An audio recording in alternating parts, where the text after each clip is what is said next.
যুক্তরাষ্ট্রের ফ্লোরিডায় নিখোঁজ দুই বাংলাদেশি পিএইচডি শিক্ষার্থী জামিল লিমন ও নাহিদা সুলতানা বৃষ্টির নিখোঁজ হওয়ার খবরটি এখন টক অব দ্য টাউন। নিখোঁজের এক সপ্তাহ পর ২৪ এপ্রিল ফ্লোরিডার টাম্পা বে এলাকার হাওয়ার্ড ফ্রাঙ্কল্যান্ড ব্রিজে উদ্ধার করা হয় জামিল লিমনের মরদেহ। মার্কিন গণমাধ্যম সিবিএস নিউজ জানিয়েছে, যুক্তরাষ্ট্রের হিলসবরোর স্থানীয় আইন প্রয়োগকারী সংস্থা ২৪ এপ্রিল এক সংবাদ সম্মেলনে ফ্লোরিডার ট্যাম্পার হাওয়ার্ড ফ্রাঙ্কল্যান্ড ব্রিজ থেকে জামিলের মরদেহ উদ্ধারের কথা নিশ্চিত করেছে। সেই ব্রিজের আশপাশে ডুবুরি দলের অনুসন্ধানের পর তার ক্ষত বিক্ষত মরদেহ পাওয়া যায়। ময়নাতদন্তের পর তার মৃত্যুর কারণ সম্পর্কে বিস্তারিত তথ্য পাওয়া যাবে বলে জানিয়েছেন কর্তৃপক্ষ। এখন প্রশ্ন উঠছে, নিখোঁজ থাকা আরেক শিক্ষার্থী নাহিদা সুলতানা বৃষ্টির কী খবর?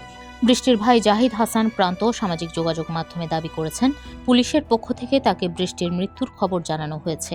পুলিশের ভাষ্যমতে, ঘটনার সঙ্গে সংশ্লিষ্ট বাসার ভেতরে পাওয়া রক্তের নমুনার সাথে বৃষ্টির ডিএনএর মিল পাওয়া গেছে।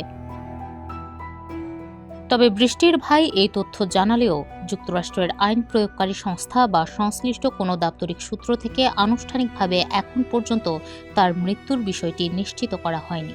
শেষ খবর পাওয়া পর্যন্ত বৃষ্টির খোঁজ চালিয়ে যাচ্ছে কর্তৃপক্ষ। এদিকে লিমনের ভাইয়ের বরাত দিয়ে সিএনএনের প্রতিবেদনে বলা হয়, বাংলাদেশে পরিবারের সঙ্গে কথা বলার সময় বৃষ্টিকে নিয়ে লিমন অনেক ভালো ভালো কথা বলতেন। লিমন বলেছিলেন, তিনি বৃষ্টিকে প্রেম নিবেদন করেছেন এবং তারা দুজন বিয়ের বিষয়েও ভাবছেন। এই পুরো ঘটনার পেছনে সন্দেহের মূল তীর লিমনের রুমমেট ২৬ বছর বয়সী হিশাম আবু ঘরবের দিকে।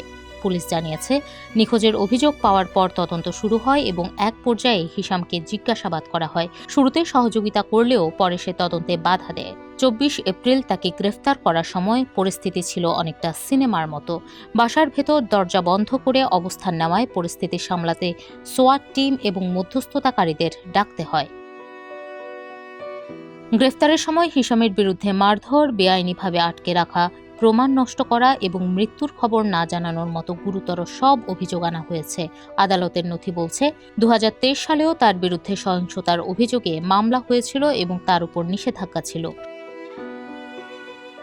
হিলসবরো কাউন্টি শেরিফ চ্যাড ক্রনিস্টার এই ঘটনাকে অত্যন্ত উদ্বেগজনক বলে অভিহিত করেছেন।